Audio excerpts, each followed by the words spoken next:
Zoom na ba si Attorney Mike? Oo. Tasukin natin, syempre.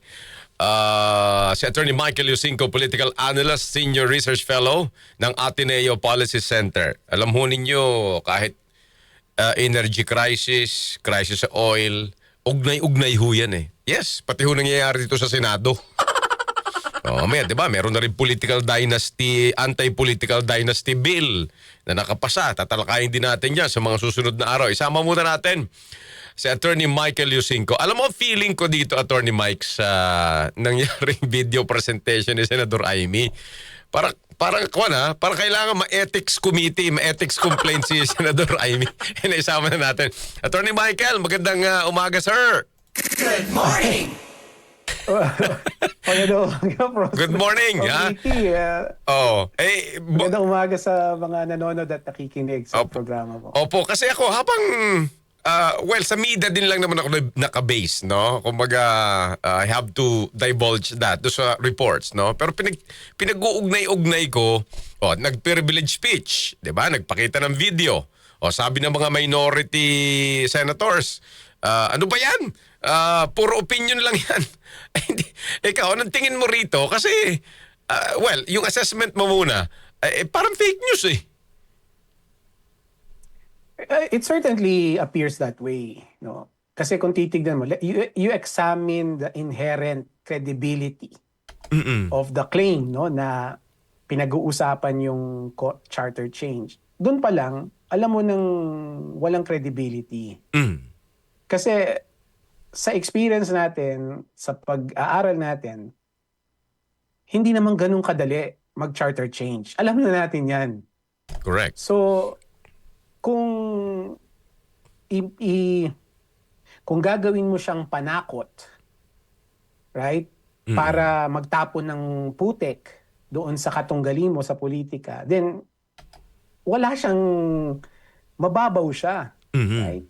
Hindi ito yung talakayan o bangayan na gusto natin makita. Kasi ang gusto natin makita ang klaseng bangayan yung tungkol sa polisiya. Yeah.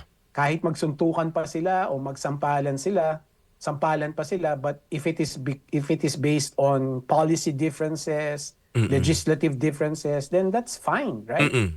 Pero kung ang mudslinging tungkol lang sa ganitong walang katuturan na akusasyon, then doon natin masasabi na talagang sirang-sira na talaga yung kalidad at integridad ng institusyon mismo. Lalong-lalo na, Prof. Ricky, doon sa circumstances of how it was delivered, no? Yeah.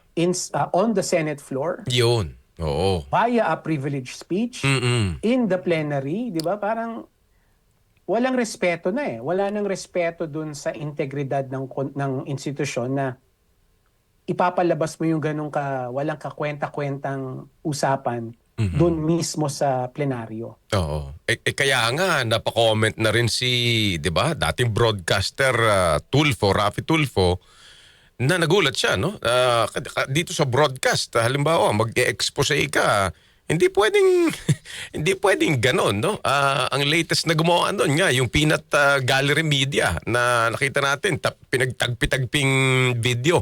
So, ikaw ba naniniwala doon sa perception ng iba na this is another ploy to divert attention given nga yung nakita na nating Senate leadership squabble o pagkakagulo-gulo na kumbaga anong assessment mo rito? Kasi kailangan nating tingnan ito sa kabuuan eh. Kasi yun lagi yung worry ko, attorney. Minsan nalilito yung mga kababayan natin eh. Kasi kung ano lang yung sumasambulat, ito, tsa-tsa naman. 'Di ba? So pag sinakayan natin ito, tsa-tsa tayo mapupunta. Ikaw na rin ang may sabi, hindi gano'n. At ikaw, kausap ko lagi, nung una pa akong pumasok dito sa RMN, yan yung una nating usapan eh. Constitutional change pa nga ang isinusulong mo. So anong tingin mo rito? Another way of diverting public attention? Hindi siguro diverting public attention because if that's the purpose, then hindi nila ma-achieve yun kasi lalo tayo ngayon nakafocus dun sa nangyayari, di ba?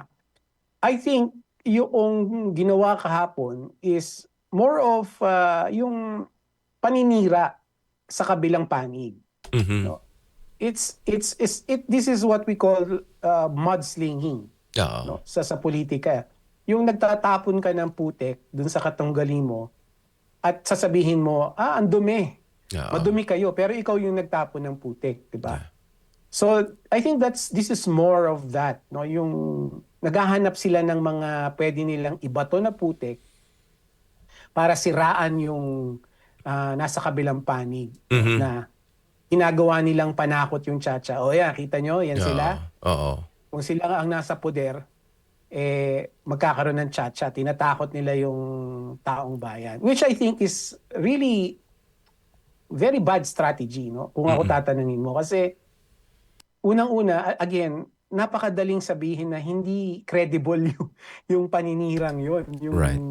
yung tinatapon nila yung Chacha, hindi credible yon, no? So kumbaga hindi masyadong napag-isipan na mabuti yung nangyari, na nagtapon sila ng putik, nangyari, bumalik sa kanila yung putik na tinapon nila. Oo.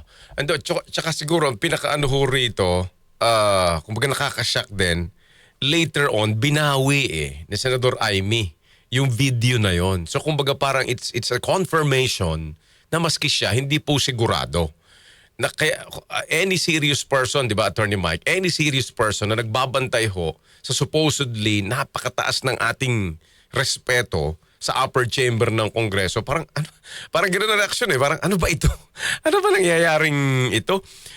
Tapos nasa konteksto rin ito ng another ugong-ugong, Attorney Mike, ng pagpapalit uli ng leadership with Senator Win Gatchalian na isinusulong ngayon. Anong tingin mo dyan? Is it it's a possibility, pero given a demeanor ng minority ngayon, ano sa tingin mo, will it push through?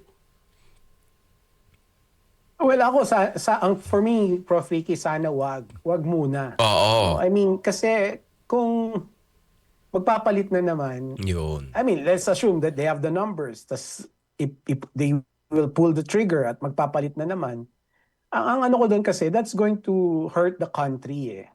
Yes. Kasi it's going to paint a picture of instability. Yes. Right?